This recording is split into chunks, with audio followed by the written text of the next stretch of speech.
Para sa lahat ng mga taong mahilig maghanap ng iba kahit may karelasyon na.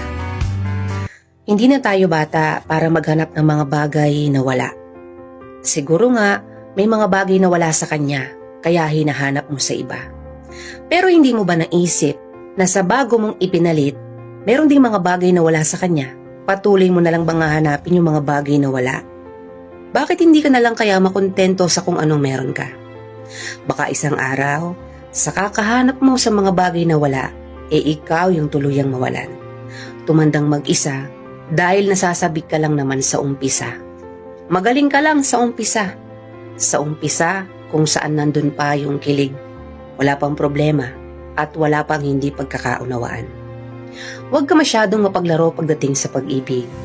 Huwag pairalin yung damdamin na sa una lang lahat gagawin.